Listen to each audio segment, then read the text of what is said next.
예, 안녕하세요. 회복을 돕는 남자 바르실레입니다. 제가 다른 사람을 돕기 위해 어떤 것들을 했는지에 대한 이야기를 좀 나눠보려고 그래요.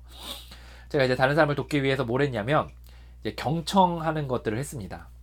제가 이제 한 20대 후반에 한 교회에서 하는 홀릭 그룹들이 있었어요. 홀릭, 예, 홀리 그룹 아니고 홀릭 그룹. 예, 예, 그래서 어딕트 이제 모임이 있었거든요. 그래서 그 모임에서 이제 서로 이제 경험담들을 이렇게 나누고 이렇게 했었는데, 제가 그 전까지는 아무한테도 이 문제를 얘기하지 않다. 그때 딱 공적인 자리에서 얘기를 하니까, 막 너무 시원한 거예요, 마음이. 살 것 같더라고요. 그러면서 저는 이거로 끊어지는 줄 알았어요, 사실. 근데 그건 아니더라고요. 근데 이제 그 안에서 이제 나누는데 너무 좋은 거예요. 근데 나눔 시간이 한 5분, 짧을 땐 3분, 길면 7분, 뭐 이렇게 나눔하니까, 이제 나눔하고 또 나눔하는데, 이제 좀 목마른 거예요. 더 나누고 싶은 거죠. 근데 이제 제가 그때 들었던 생각 뭐냐면 다른 사람도 그러지 않을까? 다른 사람도 또 자기의 이야기를 나누고 싶지 않을까라는 생각을 하게 됐어요.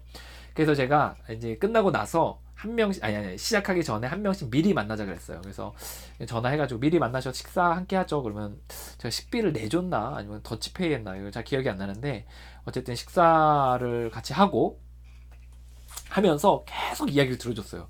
막 30분이고 1시간이고 1시간 반이고 들어줬어요. 그리고 저는 거의 얘기하지 않았어요. 그때 이 경청을 하면서 사람들을 이렇게 그들의 마음이 정말 시원해지도록 이렇게 나누는 시간들을 갖게 됐죠. 그때 이제 경청을 하다 보니까 경청의 기술이 생겼어요. 그래서 듣다 보니까 이제 너무 마음이 공감이 되는 거예요. 때로는 이제 좀 힘들 때도 있고 막 이러잖아요. 그래서 내가 어떻게 하면 잘 들을 수 있을까 생각하니까 그 사람이 돼보자. 그 사람의 입장이. 그래서 입장이 돼보니까 막 얘기가 너무 막 재밌고 그리고 그 사람의 감정이 느껴지는 거예요.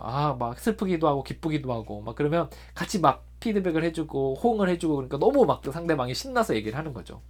또 듣다 보니까 막 궁금한 것도 있어요. 그래서 그때는 왜 그렇게 하셨어요? 왜 이렇게 하셨어요? 막 이렇게 하니까 사람들이 그 뭐 거기에 대해서 이제 막 이제 얘기를 하는 거죠. 그래서 이제 제가 이제 막 그 경청을 하다 보니까 사람들이 그 경청을 이게 누군가 내 얘기를 들은 것 통해서 굉장히 시원함을 느끼고 해방감을 느끼더라고요. 막 울고, 막, 막 가슴을 치고, 때로는 감사해하고, 그래서 듣고 나면 대부분의 사람들이, 아니 대부분이 아니라 전부의 사람들이 저에 대해서 신뢰하고, 너무 고마워하고, 너무 좋아하고, 정말 이렇게 감사해하더라고요. 그래서 이건 뭔가 이런 생각을 했었거든요, 그때. 그래서 막 나중 돼서는 막 자기 이혼하려고 하는데 막 전화해가지고 지금 이혼하려고 도장 찍으려고 하는데 선생님 생각 어떠냐고 막 그분이 저보다 나이도 훨씬 많았을 때였거든요. 근데 그분이 막 저한테 전화해서 막뭐 또 좋은 올바른 선택하셨으면 좋겠다 이런 얘기 해드리고 그랬거든요. 그래서 그 경청을 통해서 도우려고 그랬어요. 근데 이제 장점과 단점이 있어요. 장점은 뭐냐면 경청을 하면 사람들이 굉장히 해방감을 느끼고 굉장히 자유함을 느끼고 그것만으로 굉장히 이렇게 뭔가 묶인 게 탁 풀려는 게 있어요. 그래서 저는 모든 상담은 모든 회복은 경청에서 시작한다고 생각하거든요. 경청의 저변에 깔려 있어야 된다고 생각을 해요. 그리고 경청을 하면 상대방의 문제가 보이고 또 그 사람을 도와야 될 방향들이 보이기 때문에 저는 경청은 굉장히 중요하다고 생각을 해요. 그래서 그런 장점들이 있는 거죠. 이게 들음으로써 그 사람의 마음이 치유가 되는 게 있고 들음으로써 이제 그 사람의 방향들을 좀 볼 수 있는 장점이 있습니다. 단점은 무작정 듣기만 하게 되면 어떤 일이 생기냐면 그 사람이 이렇게 자기가 고백함으로써 해방감을 느끼고 그것이 마치 회복의 일환인 것처럼 아니, 회복의 전부인 것처럼 생각하거든요. 근데 그게 아니에요. 회복하려면 다시 자기 이야기도 해야 되지만 문제도 직면해야 되는 시간도 필요하거든요. 근데 이제 그런 것들에 대한 시간들에 대해서는 이제 별로 생각을 하지 않다 보니까 계속 자기 얘기를 하는 거예요. 제가 이제 충격을 받았던 게 있는데 제가 한 10여 년 전, 15년 전에 이제 만났던 사람이 있어요. 10년 전에 만났던 사람, 그러니까 지금으로부터 15년 전. 15년 전에 만났던 사람이 있어요. 그래서 그 사람이 제가 그분이 회복을 처음 발을 들여놓을 때 이제 저랑 같이 그룹으로 해가지고 제가 그때 이제 모임 인도하고 막 해가지고 모임을 했었는데 그분이 막 굉장히 충격적인 이야기를 나눴어요. 학대받은 이야기를 했는데 굉장히 충격적이었어요. 그래서 그 얘기를 나눌 때 막 다들 막 공감해주고 막 위로해주고 그랬거든요. 근데 그분이 일단 머리에 뭐가 박혔냐면 이게 나누는 게 너무 좋고 나눔으로써 회복이 되는구나 이게 전부구나 이렇게 생각을 한 거예요. 이게 직면해가 정도 필요한데 그런 생각을 안 한 거죠. 그래서 이제 그분이 분명 잘못한 부분도 있었거든요. 이제 성인이 돼서 잘못한 부분도 있고 막 식구들에게 잘못하는 부분도 있고 자기 삶을 잘 못 살아가는 부분도 있었는데 이제 그 어린 시절에 그거를 다 이제 덮는 거죠. 나는 상처받았기 때문에 이렇다. 난 상처받았기 때문에 어렵다. 이렇다. 막 이렇게 돼서 제가 이제 10년이 지나고 나서 다른 모임에 이제 갔었는데 그분이 오셔서 거기서 이제 열심히 활동을 하고 계시더라고요.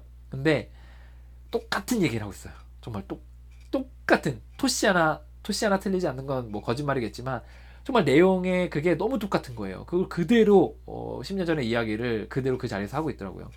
그래서 이제 그 여자들이 많은 그룹에서 그 얘기를 하도 많이 해가지고 너무 잔인한 이야기 막 이런 얘기를 너무 적나라하게 해서 그룹 하나를 깨버렸다 그래야 되나? 다 흩어져가지고 그룹 하나 없어지는 경우 일까지 생겼거든요. 그래서 어, 저는 경청에는 이제 장단이 있다. 그 장점은 이제 정말 그 자체로 치유하는 효과가 있고 또 상대방의 문제를 발견할 수 있는 또 회복의 길을 도와줄 수 있는 게 있지만 반대로 이제 여기가 전부다라고 생각을 했을 때 특히 이제 피후원자가 내담자가 이제 여기 전부라고 생각하면 이제 여기서 문제가 생긴다는 거죠. 이제 그래서 계속해서 이제 듣기만 하는 게 전부라고 들어주는 거 누군가 날 들어주고 내 얘기를 하는 것만으로 회복된다고 생각하면 성숙이 어렵다. 저는 성인아이에 머무를 확률이 높다. 이제 중독은 절대 끊기 어렵다. 이 얘기를 좀 나누고 싶습니다.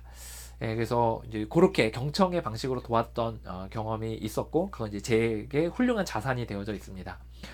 예, 여러분의 회복의 여정에 응원합니다. 여러분의 삶에 있어서 꼭 좋은 그 기관과 사람들 또 원리들을 만나서 꼭 회복하셨으면 좋겠습니다. 화이팅입니다.